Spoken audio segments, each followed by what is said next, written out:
दोस्तों, ये है यूजीसी नेट 2016 का पार्ट फिफ्थ ही होगा, चेक करेंगे। ठीक है, अब हम इसमें क्वेश्चंस करते हैं। मैं देखिए मेरे पास शायद क्वेश्चन पेपर है नहीं, तो मैंने जो एक नोटबुक बनाई थी उसमें मैंने सारे सॉल्यूशंस खुद से प्रैक्टिस करके कंसल्ट करके लिखा था, तो मैं वही फटाफट आपको बता देती हूँ। ठीक है, देखिए जैसे जो उसमें से क्वेश्चन आया था, जैसे J K flip flop, this is what J K and this is flip flop. JK flip-flop has previous output equal to 1. Previous मतलब past output. In a JK flip-flop, for making output at level 1, the J and K should be.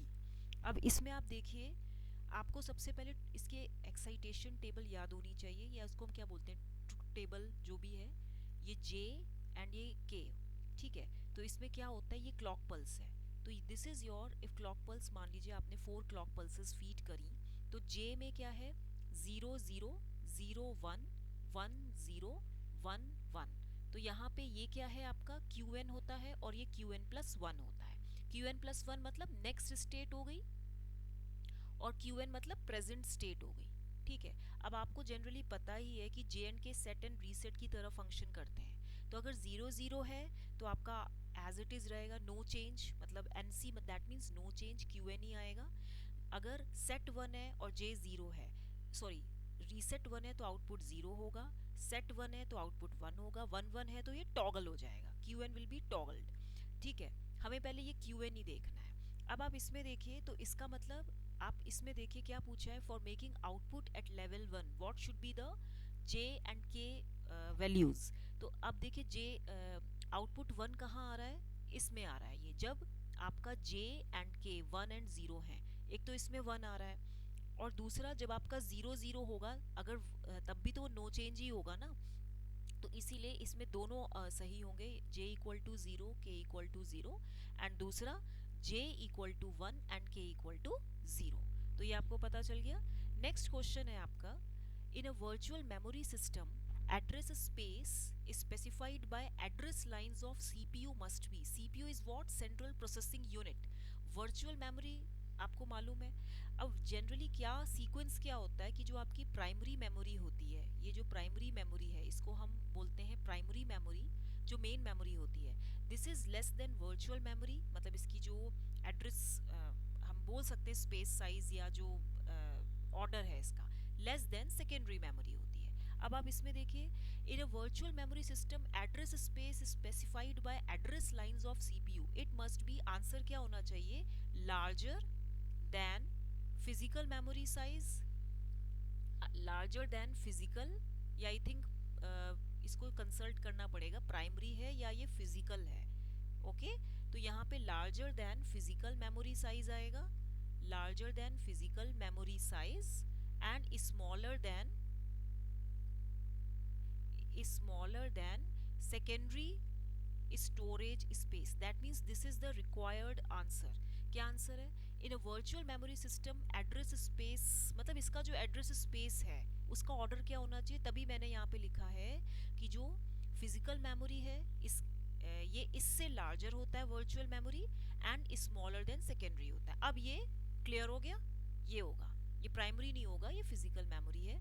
ठीक है, तो virtual memory की जो address space होती है more than physical memory होती है, and less than secondary memory होती है। ठीक है, आइसोलेटर कहाँ यूज होता है, you know isolator is a two port device, एक पोर्ट 1 होता है, एक पोर्ट 2 होता है। तो यहाँ का जो सिग्नल होता है ये फॉरवर्ड डायरेक्शन में जाता है, बट रिवर्स में नहीं जाता। तो that means isolator is used as to protect the source, protect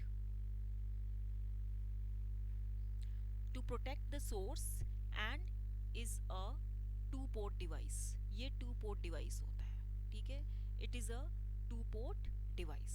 ठीक है, नेक्स्ट है आपका, general solution of transmission line equation consist of two waves travelling in opposite directions.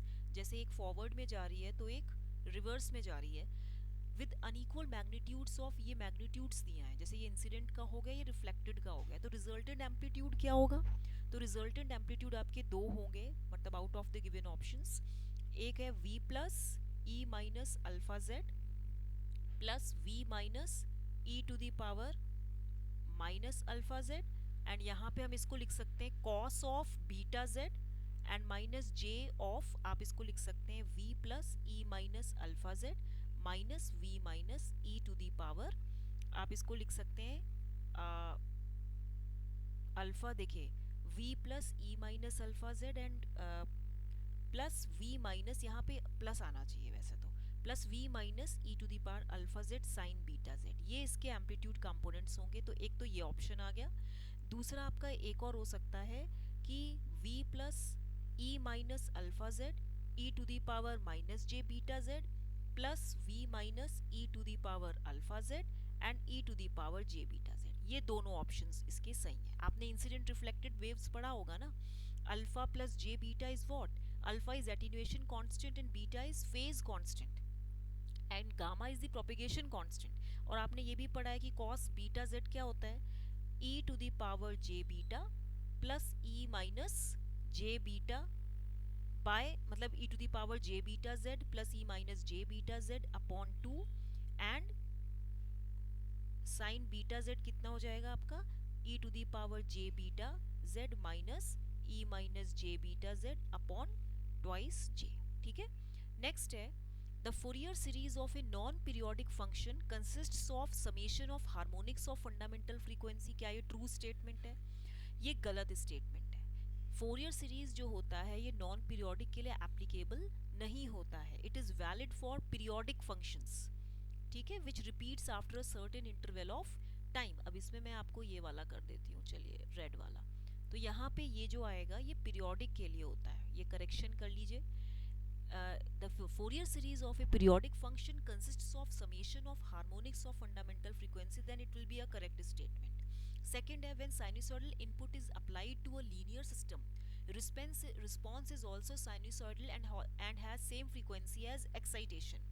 तो इसमें आप देखिए ये बिल्कुल सही स्टेटमेंट है, इसको मैं करेक्ट मानूंगी, क्योंकि यहाँ पे ये क्या बोल रहा है कि मान लीजिए कोई LTI सिस्टम है, लीनियर टाइम इनवेरिएंट सिस्टम है, इसमें आपने एक साइनसॉइडल इनपुट लगाया तो आउटपुट भी आपका साइनसॉइडल होगा, 2 है और इसकी फंडामेंटल फ्रीक्वेंसी भी सेम होगी, तो this is the right statement. Next है the Fourier series of a periodic function consists of summation of harmonics of fundamental frequency, ये भी ट्रू है।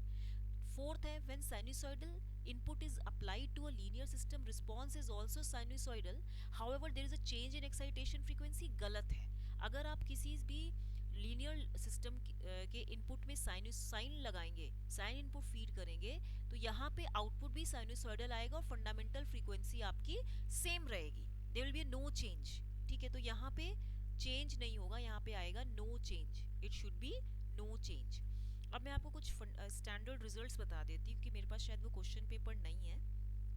देखिए इसमें कुछ स्टेटमेंट था, जैसे क्या डीकॉम जो होता है डिजिटल कम्युनिकेशन, जो डिजिटल कम्युनिकेशन सिस्टम है, it uses less bandwidth than equivalent analogue system, तो ये फॉल्स है। DCOM does not use less bandwidth, ये लेस बैंडविड्थ यूज नहीं करता than analogue statements, analogue communication system, analogue system. Okay, next है आपका, ये फर्स्ट था। सेकंड है कि एसएनआर जो सिग्नल टू नॉइज रेशियो होता है ऑफ पीसीएम और signal to noise ratio of delta modulation होता है, it can often be improved by using companding, can often be improved, can often be improved by companding. क्या ये compounding से improve होता है? कंपाउंडिंग में आपको बता चुकी हूँ कि क्या होता है ना, कंप्रेशन एंड एक्सपेंशन करते हैं कुछ। तो एसएनआर जो होता है पीसीएम और डीएम का, it can often B improve bye using compounding, ये भी राइट स्टेटमेंट है।